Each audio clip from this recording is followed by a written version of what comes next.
Hey there, I'm Adzka, and welcome back to Ever Curious.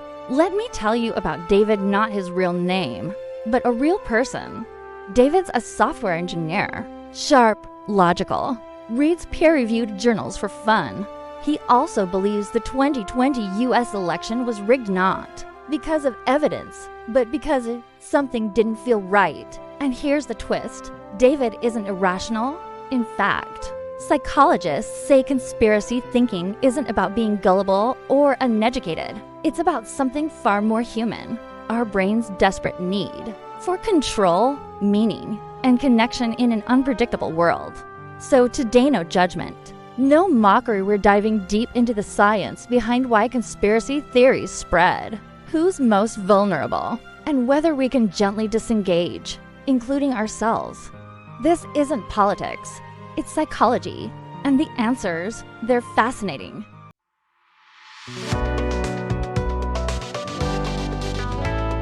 Ever curious, learn what you love. First, let's define our terms. A conspiracy is real when actual evidence shows coordinated deception like Watergate. But a conspiracy theory? That's when people believe in a secret plot despite little or contradictory evidence, and often resist updating that belief even when new facts arrive. And here's the thing. Most of us have flirted with one. A 2021 YouGov poll found over half of Americans believed at least one major conspiracy theory, like Big Pharma hides cancer cures or the moon landing was faked.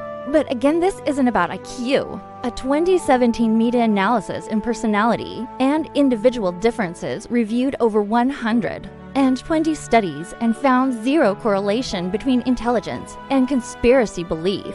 So if it's not smarts, what is it? Psychologists point to 3 big needs our brains try to satisfy, especially when we feel powerless or anxious. First is the epistemic need. I need to make sense of the world. When events feel random or chaotic, like a pandemic, a mass shooting, or a sudden political shift, our brain hates uncertainty. Enter conspiracy theories. They offer simple cause and effect. This bad thing happened because X group planned it.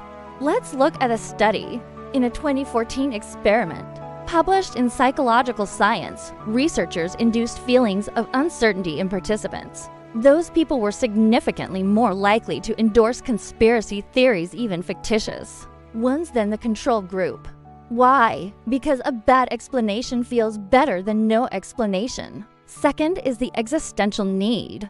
I need to feel safe and in control. Conspiracies put someone in charge, even if it's villains. That's oddly comforting. If a virus is random, I'm helpless. But if it was released on purpose, then maybe it can be stopped. Maybe I can prepare.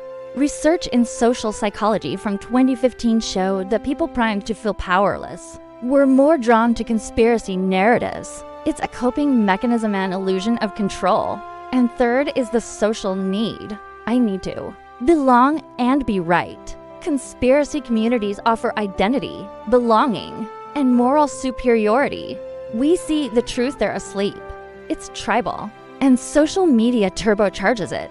A 2020 study in Nature Human Behavior found that exposure to just one conspiracy video on YouTube increased belief in unrelated conspiracy theories, a spillover effect fueled by algorithmic rabbit holes. Now, certain traits do correlate with conspiracy thinking, but these aren't flaws. They're common human tendencies, amplified by circumstance. For example, high openness to experience. The creative trait makes you imaginative, but also more likely to entertain unconventional explanations.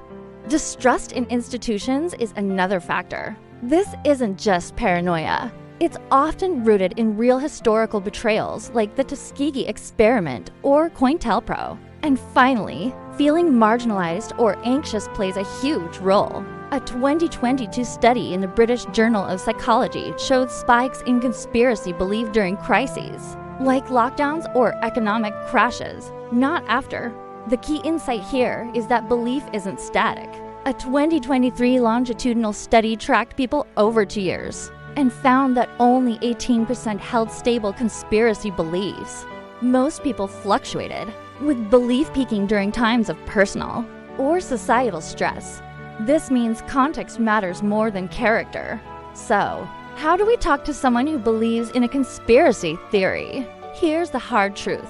Head-on debunking usually backfires. Tell someone their belief is wrong, and their brain may double down, thanks to something called the backfire effect. But research does point to better ways. One effective strategy is prebunking, over debunking.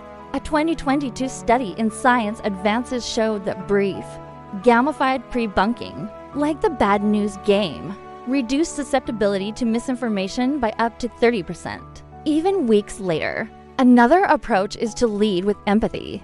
Ask, what would it take for you to change your mind? The goal isn't to trap them, but to understand their standard of evidence. And finally, focus on teaching critical thinking, not just facts. Teach people how to spot manipulation tactics like cherry-picking evidence or using fake experts rather than just telling them what to believe. And what about for ourselves? We should all practice intellectual humility. Ask yourself, would I believe this if it targeted my side? Or, what evidence would convince me I'm wrong? That's not weakness. That's mental flexibility, the ultimate antidote to dogma. So David, our software engineer, he didn't leave his conspiracy belief because someone shouted facts at him. He stepped back when a friend asked, what kind of world do you want to live in, one where powerful people are secretly evil?